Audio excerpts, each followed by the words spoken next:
Welcome to CIHT Podcasts.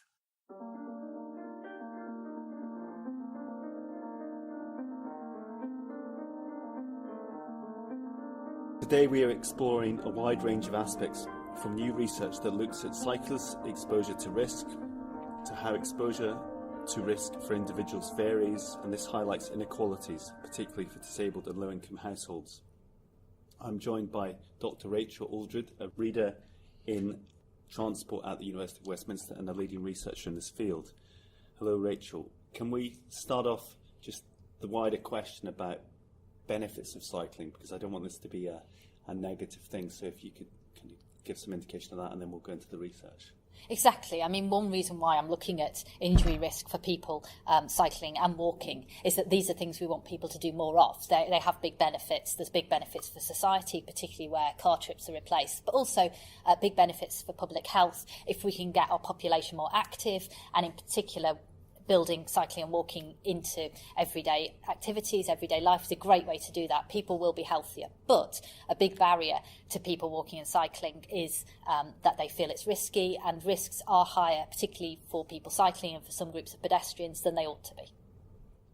Thank you. And there is a whole, almost an iceberg issue here, where we have our official data, the Stats 19 data, that looks at either people killed or seriously injured, which means that they'll be probably admitted to hospital and they might have fractures and so on. But there's a whole other field of data that uncovers aspects of risk and injuries that we've not tapped into, and you've done some leading research that's just been published in this area. Could you answer the question, how many unreported injuries are there actually on our roads?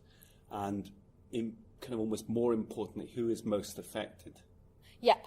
So the research that I've done has used National Travel Survey data, which is a nationally representative sample survey, household sample survey.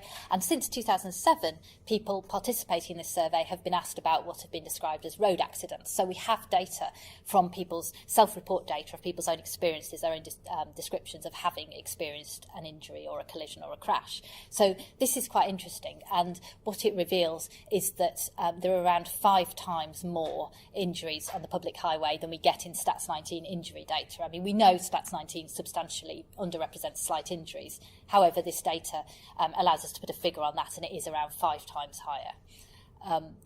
You can then also look, because the National Travel Survey data has a lot of information about who is involved, and also about demographics of the people who were injured. So you can look at different modes. And what's interesting there is that for most modes of transport, there are around 3 to 4 times more injuries per mile than we get in police injury statistics. But for cyclists, it's around 7 times higher.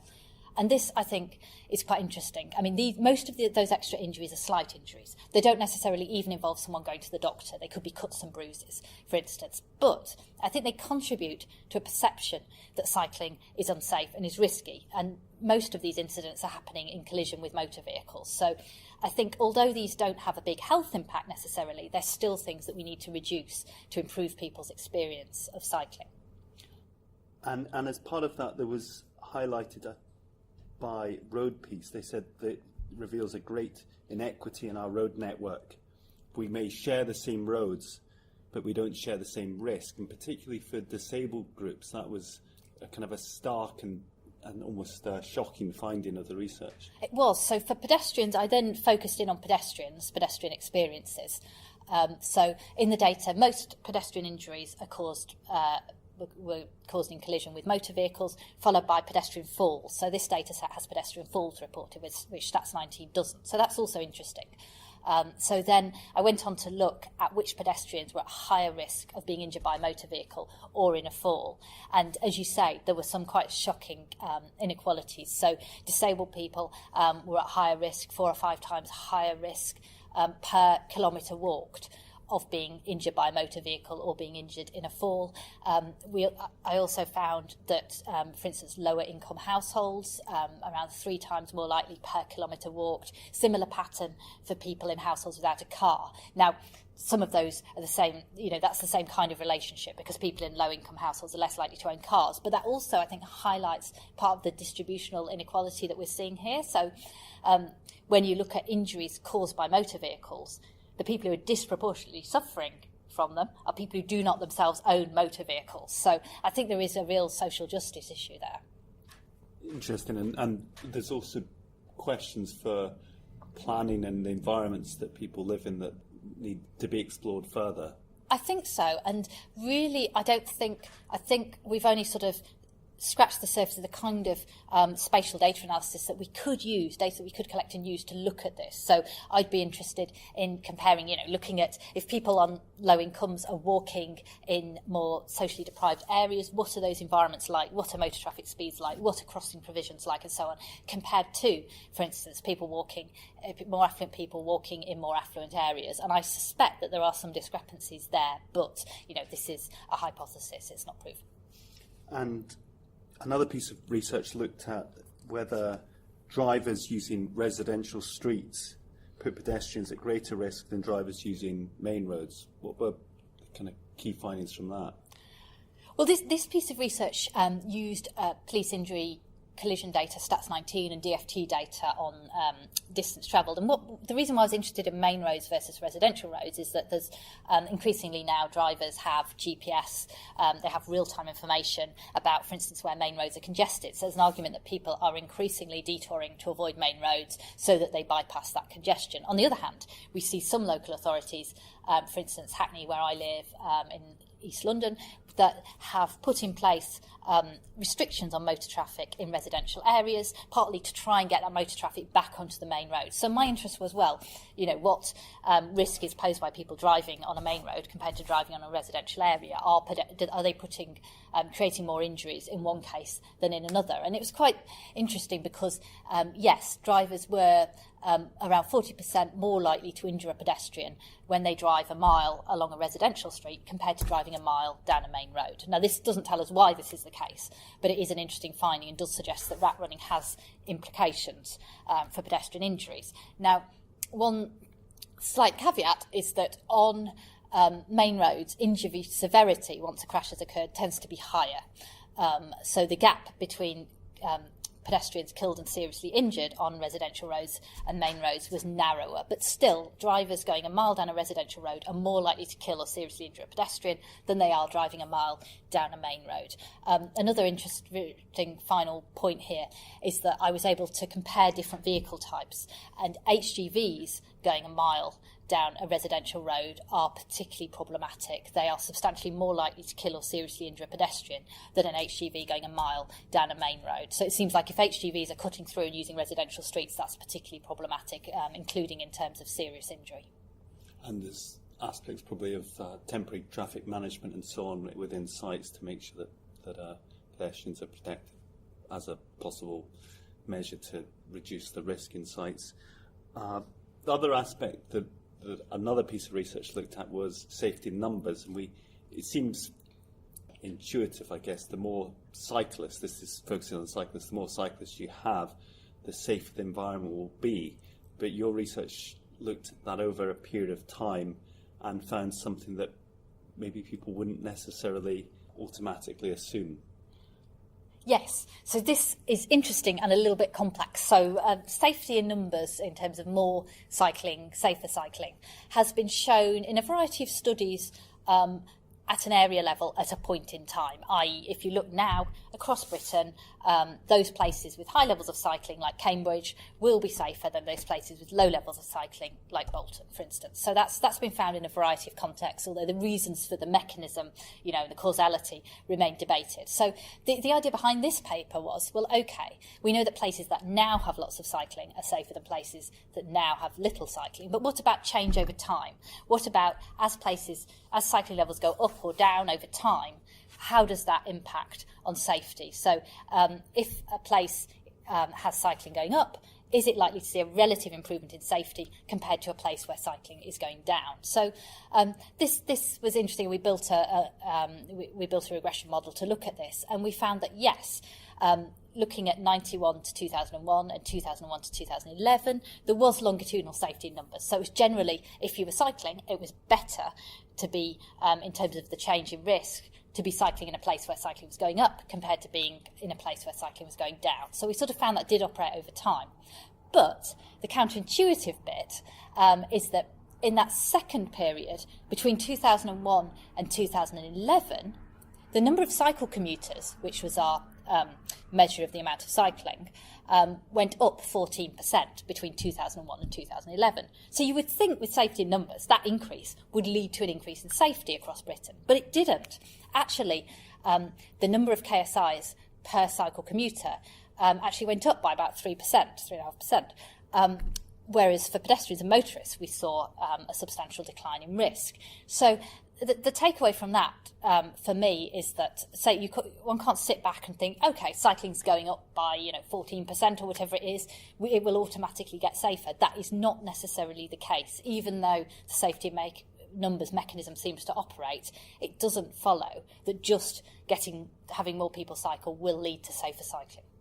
And this leads neatly into the final piece of research focused on London and new data, new ways of exploring data that previously haven't been the focus. I think previously road safety is focused on particular sites, maybe where accidents and injuries have occurred, as opposed to looking at safety, the exposure to risk for the cyclist. And within the context of what was described as a major policy failure for that increase in risk per commuter for cyclists between 2001 to 2011, this maybe gives some insights into what policy mechanisms work to reduce that risk of exposure.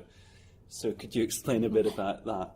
Yes, exactly. I mean, one of the things that has frustrated me for a bit about road safety is that, as you say, it is often pretty reactive, and we look at where injuries have taken place, which is kind of understandable, because if a lot of injuries happen, you want to do something about it. But I think we should be preventing injuries in the first place, and we should also not just be focusing on where a lot of injuries happen, because we know that potentially there may be places where people avoid walking or where people avoid cycling because they are so hostile and dangerous. And that means you won't get lots of injured cyclists or pedestrians, but you will nevertheless have somewhere very dangerous. And going back to the start of this discussion, that kind of environment will put people off walking and cycling. And if all we do is focus on injury numbers, we miss that, and we miss potentially this hidden risk. And I actually did an earlier bit of area-based analysis where I compared London boroughs. And what I did, I first of all just looked at the numbers of deaths, the cyclist deaths and serious injuries across London boroughs. And as you would expect, if you know the London data, they cluster in the middle in central London. So if you just look at numbers, wow, central London is really dangerous. But actually, in the second bit of analysis, I looked at, I normalised by the amount of cycling in each borough. I calculated a measure of the amount of cycling in each borough. And actually, the map pretty much inverted. And you could see that some of those outer London boroughs where no one cycles actually have very high risk per cyclist. And in one case, one borough, it was potentially even like 7 times higher risk per kilometre cycled than in some of those central and inner boroughs. So if we just look at numbers, we just totally miss the fact that there are people cycling or walking in these horrible inhospitable conditions. Those people who are left walking or cycling there probably have no choice, and anybody else who can is jumping in a car or on a bus because it's so horrible. And so this is a way of making those people's experiences visible and actually trying to change the environment so that more people can walk and cycle. Anyway. And in particular, there were things that you looked at, for instance, road speed. So a shift from 30 miles per hour to 20 miles per hour in terms of injury odds. Exactly. So the study that is looking at those road environment characteristics is, looking at it at a borough level or an area level is interesting. But what we really want to know about is route environment characteristics and what kind of road environments are safer. In this case, for people cycling. So what I did basically in this study, we had data from Transport for London on cycling flows. So we used data on cycling flows to create what we called control sites, which represented where people might be injured if cycling across London was equally risky everywhere across London. So basically it was selected, these sites were selected based on the volume of cycling. So we then compared these control sites to sites where people were actually injured. And by this kind of analysis, you can see which types of route environment have elevated risk, where you are getting a higher number of injuries on those kind of sites than you'd expect based on the number of people cycling there. And yes, one of those things that came out as quite important was 20-mile-an-hour speed limits. So we included looking at the impact of different speed limits, and for 30 mile an hour compared to 20 mile an hour, route segments with 20 mile an hour speed limits had 21% lower injury odds. And this was quite interesting, I thought, because it was the impact of a policy. It's not actual speed. So 20 mile an hour speed limits in this seem to be quite well supported in terms of reducing cyclist injury risk in London. And in London, there's been a move to instill in people's minds and also in planners the idea of quiet ways, which is where there's less motor vehicles.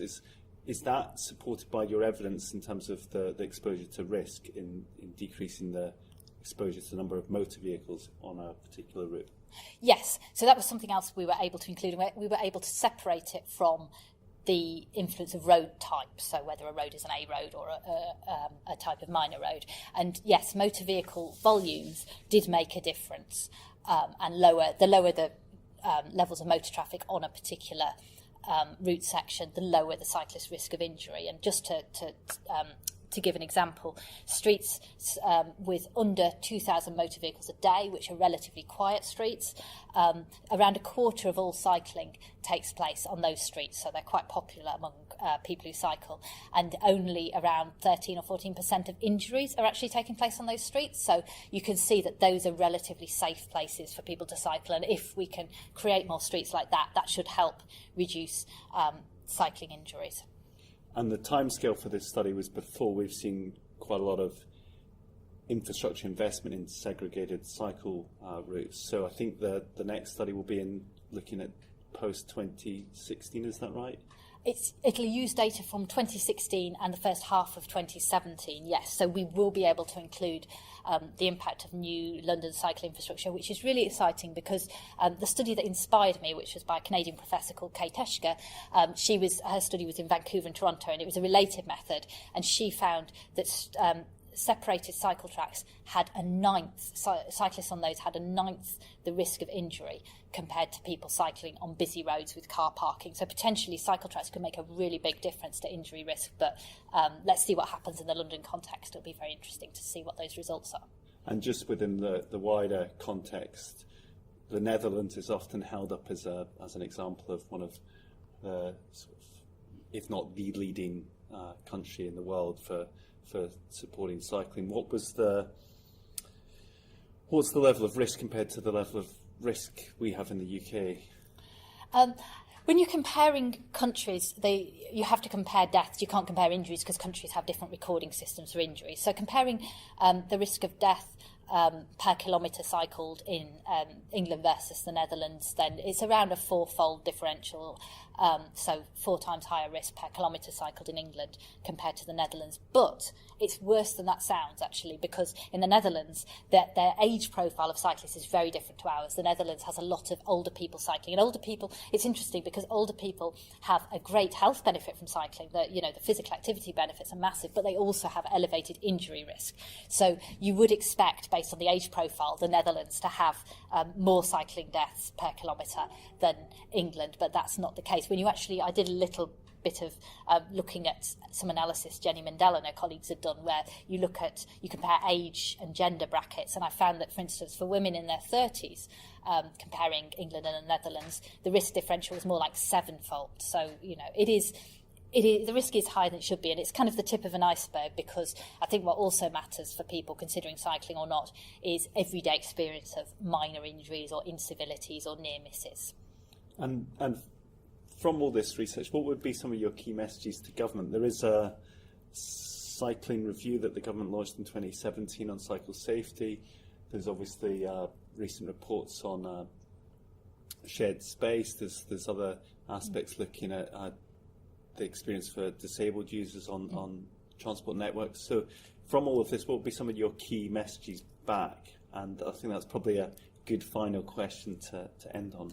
Yes, so the current review is actually cycling and walking, so which is quite interesting, and I think the results from the National Travel Survey analysis confirmed what we thought we knew already from police collision data, that the main cause of injury for people walking or cycling is collisions with motor vehicles. So there is a common benefit for people walking and cycling if we can reduce motor vehicle dominance. So I think that's an important point. You know, there are not massive numbers of injuries caused by pedestrian-cyclist interactions or indeed cyclist-cyclist interactions. It is about reducing the impact of motor vehicles on people walking and cycling. And the fact that motor vehicles have a particularly disproportionate impact on some groups of pedestrians is important. So when disabled groups sort of say they're nervous of losing their footway, they're nervous of losing a controlled crossing, I think that is based on real experience of being put at risk by motor vehicles, and I think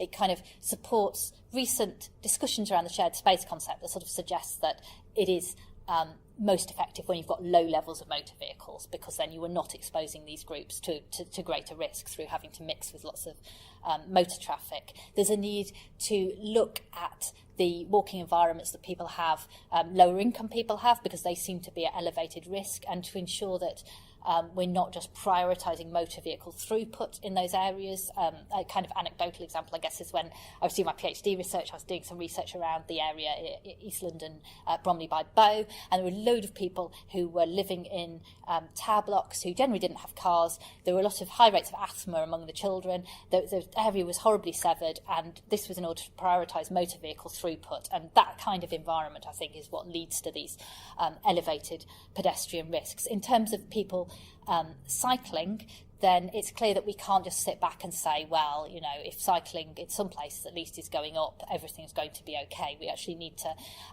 put in place some evidence-based engineering interventions. And from my research, you know, the 20-mile-an-hour limits were supported, reduction in motor vehicles volumes were supported, and in other research, such as Kay Teschke's work, as I mentioned, you know, cycle tracks were seen as substantially reducing injury risk as well. And things like mini Hollands, does the research start to suggest that those are good things? I know they're controversial. I think in one publication, the kind of outcry against them is described as being comparable to the English Civil War. So controversial, but do you think they're a good thing as well? Transport schemes, discussion over transport schemes often have great descriptions, don't they, attached to them. So the Walthamstow Mini Holland, I guess one characteristic of that which has been particularly controversial is around closing residential streets to through motor traffic and trying to get the motor traffic back onto the main roads and out of residential areas. And I think in terms of the piece of research where I was looking at the impact of motor vehicles on main and residential roads on pedestrian injury risk, that kind of suggests that sort of policy could be good from a pedestrian risk perspective, and potentially also from a cycling injury risk perspective. So I think that's kind of positive indications from that research. Supported by research, yeah. Well, thank you very much. You were listening to a CHT podcast with Dr. Rachel Aldred from the University of Westminster. Thank you.